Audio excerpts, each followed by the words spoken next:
Hello, I'm Nan Simonsen, and I'm a nationally board certified health and wellness coach. And I am on day 11 of Dr. Brooke Goldner's Goodby Autoimmune Disease Rapid Recovery Group. The last time I came on, I think it was week number 6 or 7, and I had just had a facial CO2 laser treatment. I had a couple of our our actinous keratosis uh, pigmentation. Well, they weren't even pigmentation anyway, precancerous doodads, and we just figured we'd just do the whole face because they were going to otherwise discolor the two areas.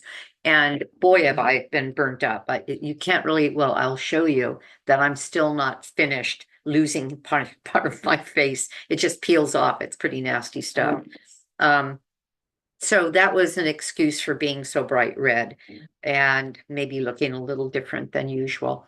So today I'm on day 11 of Dr. Goldner's Goodby Autoimmune Disease Rapid Recovery Group. And I don't think you've stumbled upon this and you're watching, having no idea what I'm talking about, but just in case that's the case, this is Dr. Brooke Goldner.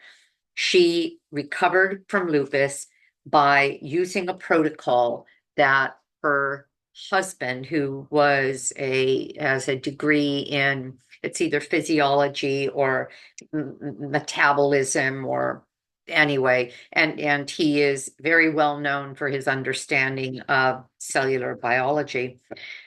He put her on a program for 3 months before they got married because she wanted to lose weight, and lo and behold, the lupus that she had that led to predictions of her early death was gone. And they tested it on 100 people.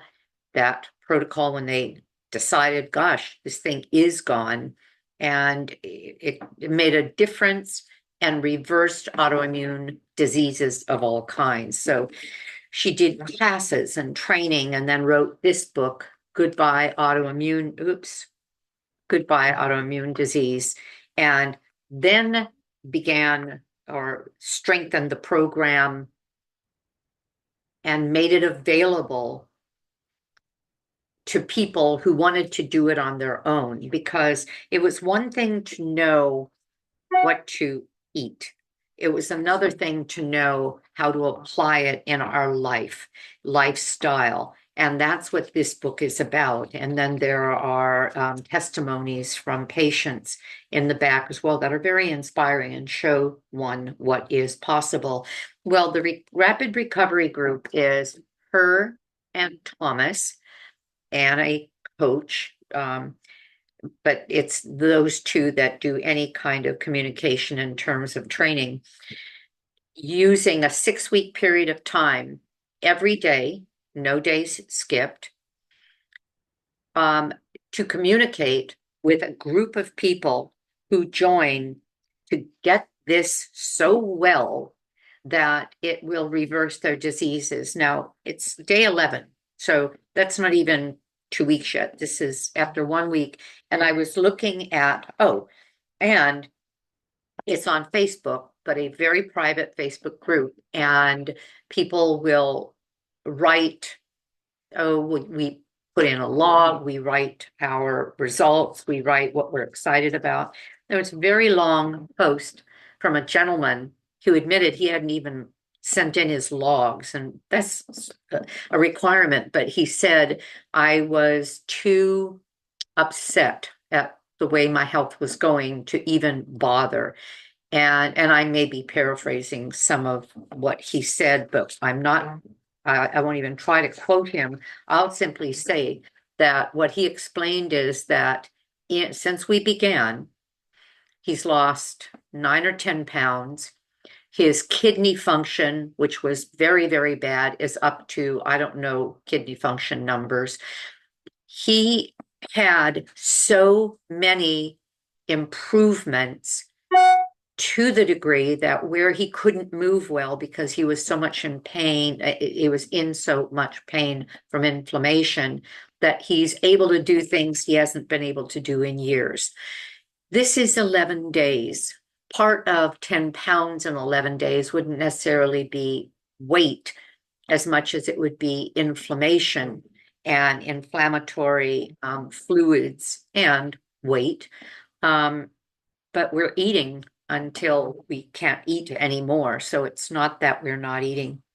So all of this to say, she has a group that she gathers together. People sign up 2, 3, 4 times a year. And she and Thomas Tadlock, that's her husband, the genius of metabolism and physiology, they work with people.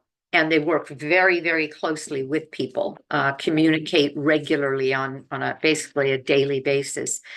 And every day we have a log. Now, I'm not going to show you my log, but I'll tell you that when I began this group, somebody wrote me and said, "Oh, I hear you're in the group. I met you at Rancho La Puerta, where Chef AJ was doing cooking classes, and I was her sous chef well, it may have been one of the 3 times that I was her sous chef, or I may have just been there with my husband. That I think was the way it was."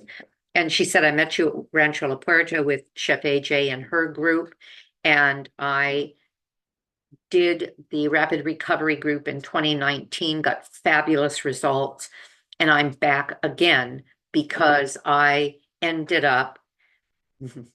Sometimes we reverse disease and sometimes we reverse habits. And she admitted that she reversed habits and went back to eating. It's so cliche to say the standard American diet, but what does that mean? That means processed foods. That means saturated and trans fats. That means things that aren't really food that the body has no idea what to do with. It also means eating a reduction, because we eat a lot on this program, of the things that heal us, which are the leafy greens, the cruciferous vegetables, lots of water, lots of omega-3 fatty acids, actually exclusively staying away from the 6s. And she had some markers change. Well, I did this program for 6 weeks on my own, following this book, and I had a reversal of everything I wanted. Lowering of antibodies for rheumatoid arthritis, as well as Hashimoto's thyroiditis, as well as a inflammatory marker that I've seen 3 rheumatologists about because it was troubling. It's called the erythrocyte sedimentary rate, the SED rate. And we couldn't bring it down, and we couldn't figure out what it was doing, because I've been plant-based going on 7 years now. So I'm well. Well, no. I feel great. I have no symptoms. I'm not sick. But I have these markers that basically represent something. I use the word kindling, simmering in the background, burning in the background, ready to explode. And I have a lot of genetic situations in my family that I don't want any part of. And so I want no simmering. And so for that reason, so I did it. And then I went back to eating my whole food plant-based diet, but the SED rate started going back up again. So there's something that I eat that my body's not crazy about. I am praying it's not soy, because I adore soy products, edamame, tofu, tempeh not so much. I drink my soy milk. I'm hoping it's some other thing that I don't know that I'm eating that I shouldn't. But in any case, so I decided to do this for several reasons. I am part of her group because I wanted to see what it looked like to do it right. I can see such a difference from what I thought was right. But there's something more to it than that. She's a physician, but she's also a psychiatrist, board certified in psychiatry, as well as a trauma therapist. And she is, and Thomas are masters at hearing people, not judging, and giving well, I'll just say non-judgmental responses to whatever we ask. No attitude at all. As a matter of fact, someone could go off on one of them with some kind of a vent. I'm not happy about da da da. And instead of getting knee-jerk anger back, they say, tell me more. Why are you feeling that way? Da da da. And that's the way a good counselor would do it. So the difference is, and what I'm intent to do here, because I've had a number of people ask me to keep updating, and I will every few days or maybe longer, I don't know, with what I've learned and what I can help somebody apply in their life, whether or not they follow Goodby Autoimmune Disease. And these diseases, because so many of the people in the group heal from things they never even tried to heal from. On that protocol for 6 weeks, a compound complex multiple meniscus tear that caused me to have pain when I walked and couldn't walk most evenings with my husband disappeared. 3 weeks into it, I said to my husband, oh, my knee doesn't hurt anymore. And this is the kind of thing we hear all the time. There were things that are inflammatory based that clear up because we're reducing inflammation. So I'm hoping to be helpful to people any way you want to apply this in any kind of disease, but with some basic suggestions, recommendations, or maybe bits of inspiration. And one of the things I learned is that and I'll go back to that. I'm starting sentences and not finishing them, or thoughts and not finishing them. The person who is back in this again said to me, and this is why I even brought it up, that this is life-changing. And I thought, well, that's quite a statement. Could it be? Is it? And you know what? Yes, it is. Because we're working with, under the direction of somebody that understands that most of what we do comes from either a lack of understanding or something going on in our mind, our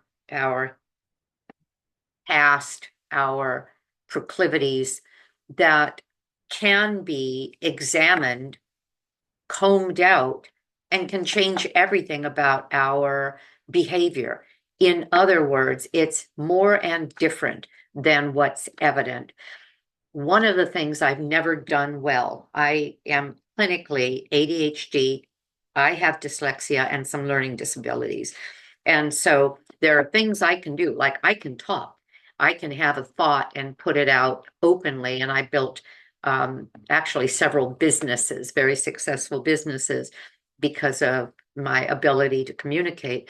But I don't do what we're doing in this group easily at all. And yet we are supposed to do it daily. The other thing I do is I am compliant. If somebody says you do something, I feel compelled, and I feel compelled. I don't want to let them down as well as myself, so I'll do it. So she said the first day I would recommend, and we had a very long first meeting. It was several hours. And she said, and this was on Zoom, and she said I would get a notebook. So I've got a notebook. I would make up enough logs to fill up the 42 days, a couple extra in case you mess up, and I always mess up paperwork, and keep them as you do them. And so I have all of these logs, and every day she has little videos. Some are 5 minutes, some 10, some 15. The other day there was one that was 20, 24 minutes. And she is speaking to us as if I'm on this couch. That's very psych stuff, psychiatrist stuff. I'm on this couch, she's on that couch, and I'm speaking metaphorically, of course. And it's not that staid, it's not that dramatic, but she is reading into, partially because of our responses and partially because they've done this hundreds and hundreds of times, reading into how we're feeling at any given time. Now, I have done this. I did 6 weeks of eating like this. I'm plant-based for going on 7 years, over 6 years. Some of these people have never done any of these things. You can imagine how challenging it would be to be high raw, meaning nothing cooked, nothing steamed, only vegetables and some fruit and some seeds and a mass of water, and eating in that prescribed way for 6 weeks out of nowhere. It's quite a change for a lot of people. But every day we will get relevant videos that we watch. Well, I love studying. And so on my logs, as I'm watching the videos, I take notes. So I'm in this to be a student. I'm in this to learn things. And from some of those notes, I gleaned a few things that I thought I would share with you, because this podcast isn't about my experience as much as it is about what I can share with you that might make a difference in your life. So, I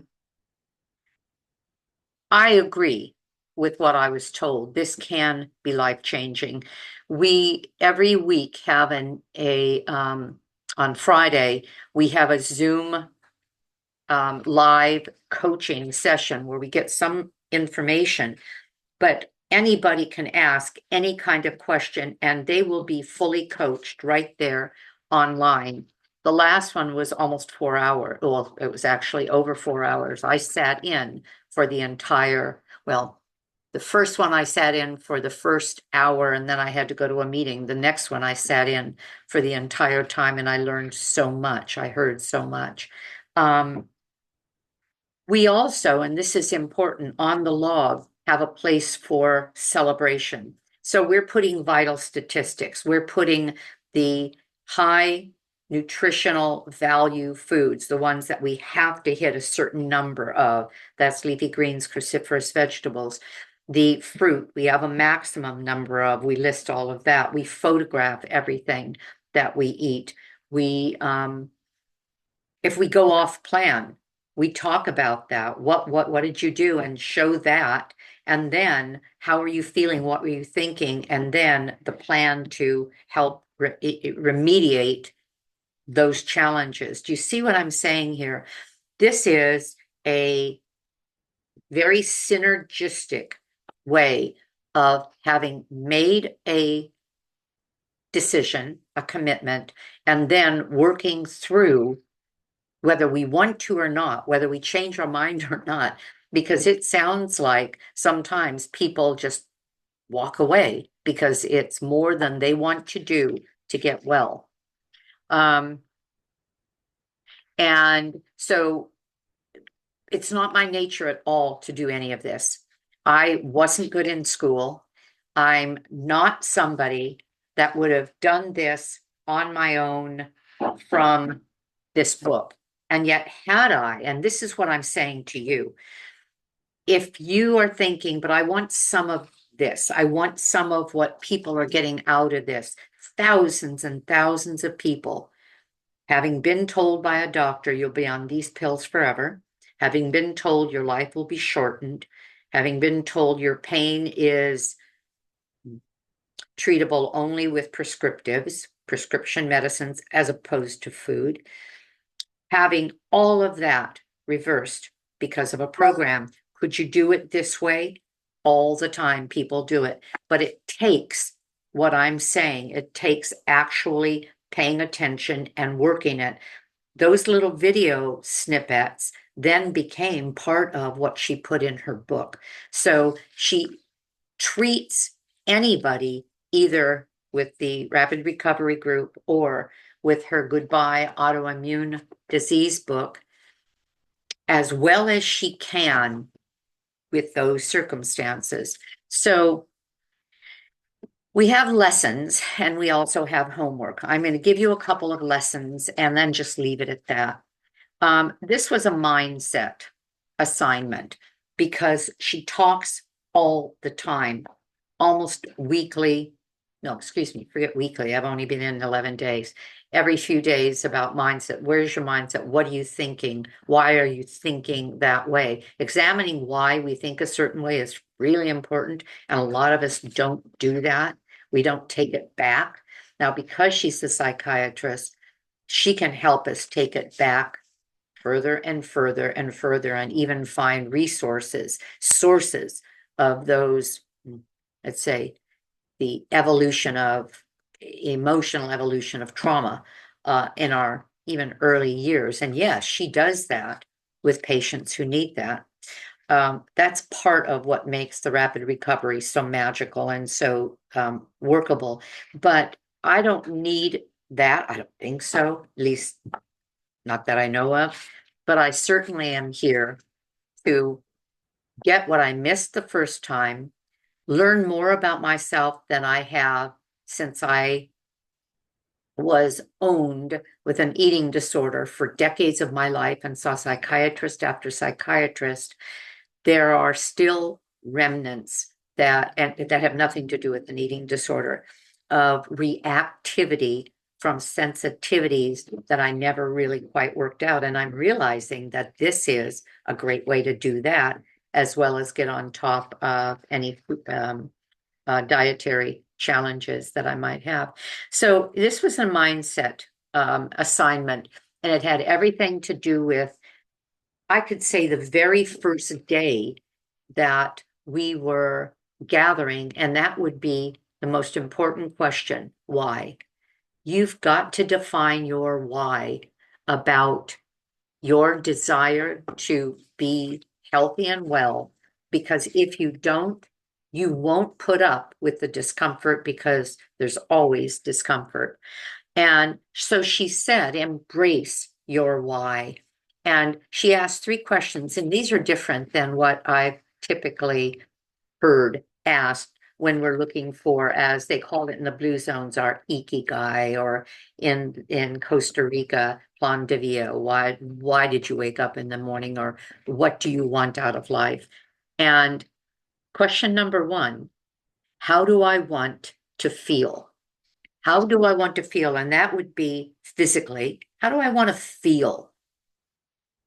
Putting in this work, what am I looking for and what am I looking at physically, but emotionally as well?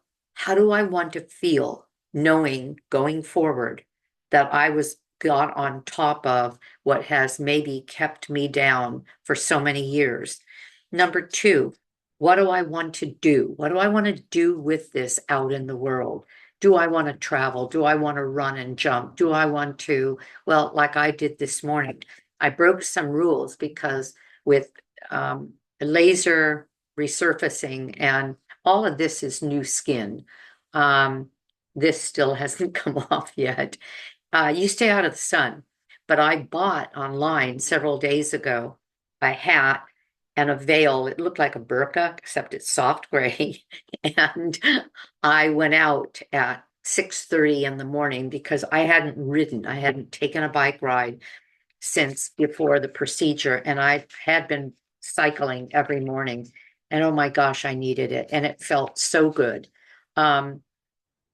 For me, cycling is part of my feeling good on a almost daily basis. So in other words, what do I want to do out there in the world? And then I love this question: who do I want to inspire? Because most of us believe that we are put on this planet to make a difference. I wrote, now 4 years ago, this book, Aging Powerfully, talking about my belief in lifestyle. There's some memoir in here. And then talking about lifestyle as medicine and going through the pillars of lifestyle medicine. But at the beginning of the book and at the end, I stated my mission.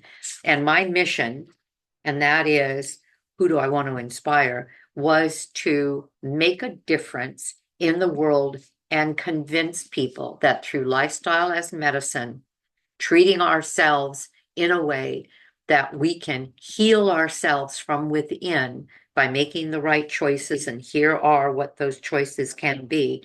I wanted to, for the rest of my life, and I was writing this coming up to 70 years old, and now I'm 74.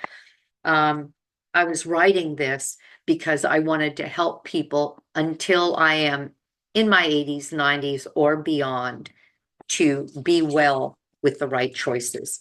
That's my mission. And that has kept me going and will keep me going for the next 20 or 30 years. And then we talked about self-care, and we talk a lot about self-care. A lot of us hear about self-care for relaxation. There's yoga, exercise to a degree, well, to a large degree. But there's the hot bath, there's the breathing exercises, there's the mindful meditation. And she takes it even further. The assignment we were given after she showed us how, because she has a very demanding life, how she cares for herself every day so she can get up the next day and has energy for everybody else. And that is her beautiful bath area with the scents and the sounds and the smells and the routine and the addition of magnesium and the Epsom salts, et cetera, et cetera. And she gave us the assignment, and I would say the same to you, and I'll tell you why. And that is to not only get your head around your place of comfort. For her, it was her bathroom and the bathtub. For me, it was a place to write, to go away, to be separate from things happening in the house. And we have a converted attic. And I went up there, and I think it's a pretty space. It's very enveloping and cozy, and with a rocking chair, old oak rocking chair. And I walked in and I talked it, and I related it to that five senses self-care place. Everybody needs a place, and then therefore acting out in that place, the self-care that comes along with it. And you know what? Since I videoed it, we all just put our videos up. It was a minute and a half. After I did that, I have used it even more to fulfill what I had claimed it for. I've sat up there more often to do my meditation rather than wherever I happen to be. I've felt what I described even more greatly by having described it. That's what I'll say to you about that.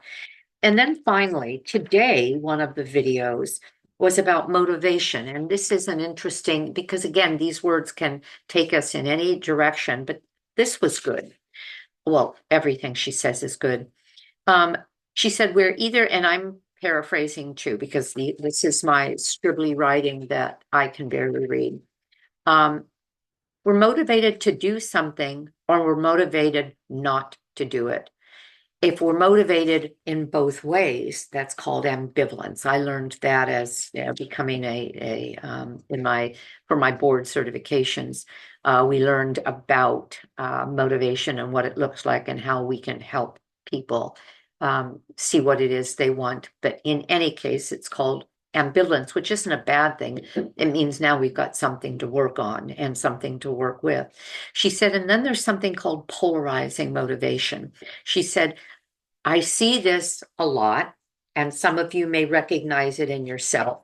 And that is that you put massive amounts of energy and sometimes even overdoing any given area of, for example, the challenge. For example, we have our high nutrient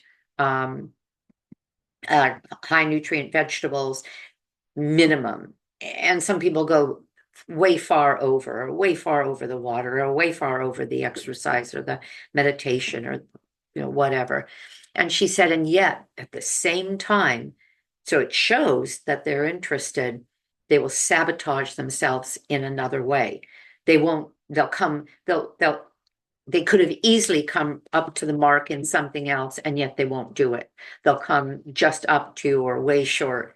And she said, in other words, they're sabotaging themselves, and without really realizing that their lack of follow through or lack of complete commitment could have something to do with with with emotions that they haven't even recognized in themselves. She used this as an example. She says, first of all, we have to acknowledge it, but we have to understand what it is. Ask ourselves, what's good about staying the way I am? What does it do for me if I don't recover? Isn't that an odd thing to ask? Well, no, it makes a ton of sense, because a lot of people want so badly a thing and yet won't do what it takes to get there. And she says sometimes it's simply comfortable to be where somebody is. It's what we know. For example, and I don't know if she was quoting someone, but here's an example. I'm good at being sick. I know how to do this. In other words, if I'm sick and living my life sick, I know how to be sick. I know how to do this. It's comfortable to take it further. What if I get well? And then people start expecting more of me, and then I can't perform, and it becomes too much. In other words, it's sometimes safer to stay where we are. That was a bit of an eye opener. That's just a little bit of what I'm talking about. And we can apply that if we find ourselves wanting a thing badly, stating it regularly, and yet not following through. I'm finished. I've told you what I have to tell you. I'll have a few more things to share the next time I come on, maybe a less pink face, maybe my real skin popping out. But in any case, I want to thank you for being here. Please share the video if it applies to someone you know or is helpful. Give me a thumbs up, subscribe, and have a great day. I know I'm going to. And again, thank you for joining me.